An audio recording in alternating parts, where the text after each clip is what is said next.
দর্শক, প্রফেসর ইউনূসের ১.৫ বছরের শাসনকালে আমরা দেখেছি রাজনৈতিক অঙ্গনে বিশেষ করে আমাদের প্রতিবেশী রাষ্ট্রের সঙ্গে এক ধরনের যুদ্ধংদেহী সম্পর্ক তৈরি করা, সেভেন সিস্টার্স আলাদা করে দেব, তোমাদের বিচ্ছিন্নতাবাদীদের আমাদের এখানে আশ্রয় দেব, এটা করব ওটা করব, চিকেন নেক নিয়ে নানা ধরনের কথাবার্তা, এবং সেই কথাবার্তায় প্রফেসর ইউনূস নিজে পর্যন্ত সম্পৃক্ত হয়েছিলেন। আমরা দেখেছি যে বাংলাদেশে প্যারা মিলিটারি ফোর্স তৈরি করতে হবে। আসিফ মাহমুদ সজীব ভুঁইয়া তার মন্ত্রণালয়ে যুবকদের ইয়ারগান দিয়ে গুলি করা প্র্যাকটিস করালেন হাজার হাজার যুবকদের। সেই যুবকরা কারা ছিল, উগ্রবাদীদের সেই প্রশিক্ষণ দেয়া হলো কিনা, এরকম নানা প্রশ্ন উঠেছে। তখন ব্যাপারটা এরকম ছিল যে ভারতের সঙ্গে আমাদের বোধহয় যুদ্ধ লেগেই গেল এবং আমরা যুদ্ধ করব এবং ভারতের সঙ্গে যুদ্ধ করে আমরা বিজয়ী হব, এরকম নানা রকমের কি বলবো যে রাজনীতির মাঠ উত্তপ্ত করা আলোচনা আমরা দেখেছি। সবথেকে বেশি এই ব্যাপারটা খেয়াল করেছি অন্তর্বর্তী সরকারের অভ্যন্তরের উপদেষ্টাদের, ইনক্লুডিং প্রধান উপদেষ্টা এবং তাদের আশীর্বাদ পুষ্ট নতুন রাজনৈতিক দল এনসিপির নেতাদের মুখে।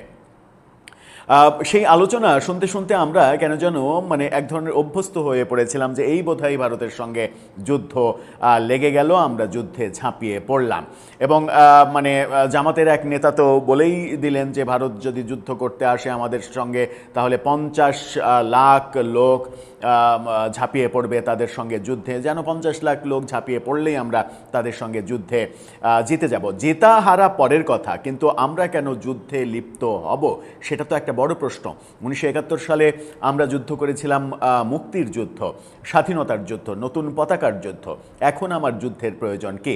এই আলোচনাগুলো যখন চলছিল তখন ২ বছর পরে আমরা গতকালকে আমাদের সেনা প্রধান ওয়াকারুজ্জামান তার মুখে নতুন একটা কথা শুনলাম এবং এই প্রথম বাংলাদেশের গুরুত্বপূর্ণ কারো মুখে সত্যিকার উপলব্ধি আমরা প্রকাশ পেতে দেখলাম।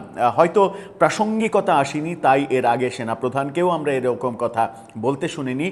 তিনি বললেন যে আমদানি করা অস্ত্র দিয়ে যুদ্ধ করা যায় না। তার মানে বাংলাদেশের যে সামরিক আধা সামরিক বাহিনী, সেই বাহিনীগুলো মূলত আমদানি করা অস্ত্রের উপরে নির্ভরশীল।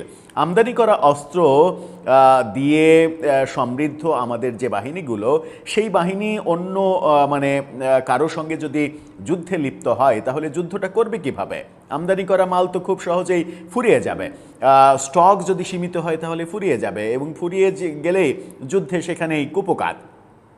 সেনাপ্রধান যে ব্যাপারটা বুঝলেন সেই ব্যাপারটা আমরা যারা সেনাপ্রধানকে প্রতিনিয়ত গালাগালি, অসম্মান, যাচ্ছে তাই মন্তব্য করতে শুনেছি এবং অধ্যত্ব প্রকাশ করতে যে সকল রাজনৈতিক নেতাদের প্রকাশ করতে দেখেছি, তারা কি বোঝেন এই বাস্তবতা?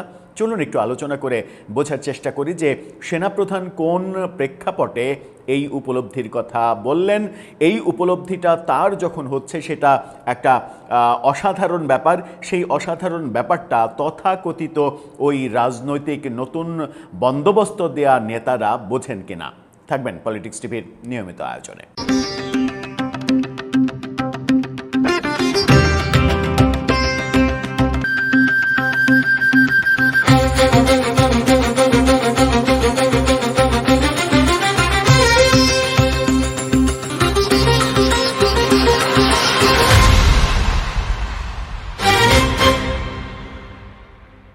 দর্শক, বলছিলাম আমাদের মাননীয় সেনাপ্রধানের কথা। সেনাপ্রধানকে নিয়ে প্রফেসর ইউনূসের ১.৫ বছরে নতুন গজিয়ে ওঠা কিছু রাজনৈতিক চরিত্র এমন অধ্যত্বপূর্ণ কথাবার্তা বলেছেন তারা, এবং সেনাপ্রধান এবং সেনাবাহিনী সেগুলো যে চুপ করে সহ্য করেছেন সেটা ধৈর্য ক্ষমতা, সহ্য ক্ষমতার অনন্য দৃষ্টান্ত দেখিয়েছেন সেনাপ্রধান এবং আমাদের গর্বের সেনা বাহিনী।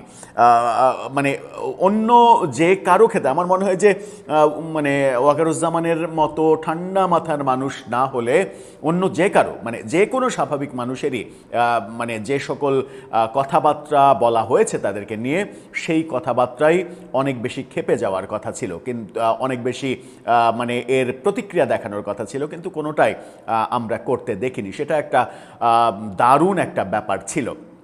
সেনাপ্রধান গতকালকে আমরা দেখেছি একটা অনুষ্ঠানে, যে অনুষ্ঠানটা মূলত বাংলাদেশে প্রতিরক্ষা ক্ষেত্রে মানে প্রতিরক্ষার সরঞ্জামাদি তৈরির একটা নতুন মানে স্পট তৈরি করা হচ্ছে। এখন থেকে গুলি, বোমা, বারুদ, এটা ওটা যা প্রয়োজন সেনা মানে 3 বাহিনী, পুলিশ, বিডিআর, র্যাব, যাদের যাদের যা প্রয়োজন সেগুলো উৎপাদন করা হবে দেশে। এই যে উৎপাদন এবং কারখানা এবং হাব তৈরি করা, এটার অনুষ্ঠানে সেনাপ্রধান এই বাস্তবতা বললেন। আমরা দেখলাম যে চ্যানেল 24-এর এই শিরোনামটা দেখে নিন। সেখানে তিনি বলছেন, আমদানি করে যুদ্ধ করা সম্ভব নয়। খুবই বাস্তবিক কথা, এর চাইতে বাস্তবিক কথা আর হয়? যে দেশ আমরা এখনও আমাদের বাহিনীগুলো চলে আমদানি করা অস্ত্র দিয়ে, সেই দেশ আমরা যুদ্ধের বাগাড়ম্বর করি, আমরা পার্শ্ববর্তী মহাশক্তিধর একটা দেশের সঙ্গে যুদ্ধ প্রায় বাঁধিয়েই ফেলি, এরকম মানে কি বলবো যে অপরিপক্ক রাজনীতি আমরা প্রফেসর ইউনূসের 1.5 বছরে করতে শুনেছি। আমরা দেখছি সেনাপ্রধান যেটা বলছেন, জেনারেল ওয়াকারুজ্জামান, শুধুমাত্র আমদানি করা অস্ত্র বা সমরাস্ত্র দিয়ে যুদ্ধ করা সম্ভব নয়। 27 আগস্ট 2026 চট্টগ্রামে এক অনুষ্ঠানে সেনাপ্রধান দেশের প্রতিরক্ষা শিল্পকে রপ্তানিমুখী ও আত্মনির্ভরশীল করার ওপরে জোর দেন। তিনি উল্লেখ করেন যে দেশের অভ্যন্তরীণ চাহিদা মিটিয়ে সমরাস্ত্র উৎপাদনে সক্ষম হতে হবে, কারণ যুদ্ধের সময় আমদানির ওপরে পুরোপুরি নির্ভর করা যায় না। বাংলাদেশ সরকার ড্রোন, সাইবার সিস্টেম ও অস্ত্র তৈরির একটি বিশেষায়িত প্রতিরক্ষা অর্থনৈতিক অঞ্চল গড়ে তোলার পরিকল্পনা নিয়েছে। সেই অনুষ্ঠানে তিনি এই বক্তব্য দিয়েছেন এবং তিনি সরকারকে ধন্যবাদও জানিয়েছেন যে এই প্রথম বাংলাদেশে কোনো সরকার এই বিষয়ে গুরুত্ব আরোপ করেছেন। সেই জন্য বর্তমান সরকারকে তিনি ধন্যবাদ দিয়েছেন। সেটা প্রাসঙ্গিক, ধন্যবাদ দিয়েছেন প্রাসঙ্গিক কারণে, কিন্তু তিনি সবথেকে গুরুত্বপূর্ণ যে কথাটা বললেন সেটা হচ্ছে যে এটা আমাদের অর্থনীতিতে যেমন ভূমিকা পালন করবে, আমরা যদি রপ্তানিমুখী হতে পারি, নিজেদের যে প্রয়োজন সেই প্রয়োজন মিটিয়ে যদি রপ্তানি করতে পারি, সেটা একটা দারুণ ব্যাপার হবে। তার চাইতেও বড় ব্যাপার আমার কাছে সবথেকে গুরুত্বপূর্ণ কথা মনে হয়েছে, যে দেশ আমরা এখন পর্যন্ত এই সমরাস্ত্রে পুরোপুরি আমদানি নির্ভর, 100% আমদানি নির্ভর, সেই দেশ কখনো কারো সঙ্গে যুদ্ধ মানে মানে আপনি যদি এখন মনে করেন যে যুদ্ধের প্রেক্ষাপট ওই 1971 সালের বাংলার মানুষের লাঠি বাঁশ যার যা কিছু ছিল তাই নিয়ে নেমে গেছে, 1971 সালের যুদ্ধের প্রেক্ষাপট এখন আছে, তাহলে আপনি বোকার স্বর্গরাজ্যে বাস করছেন। এখন যুদ্ধ হয় ড্রোনে খেলা, এখন যুদ্ধ হচ্ছে প্রযুক্তির খেলা।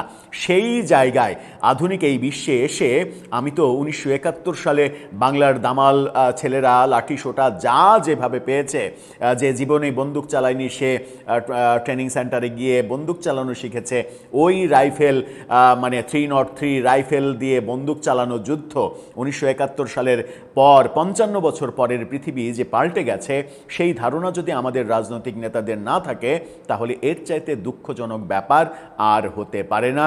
যে উপলব্ধিটা আমাদের মাননীয় সেনাপ্রধান প্রকাশ করে ফেললেন, সেই উপলব্ধিটা আমাদের রাজনীতিবিদের হোক, তারা বুঝতে শিখুক এবং যুদ্ধ খেলা এই ব্যাপারটা তারা মাথায় থেকে ফেলে দিক, এই প্রত্যাশা আমরা করব। দর্শক, আপনার মতামতের ব্যাপারে জানিয়ে লিখতে পারেন আমাদের কমেন্ট বক্সে।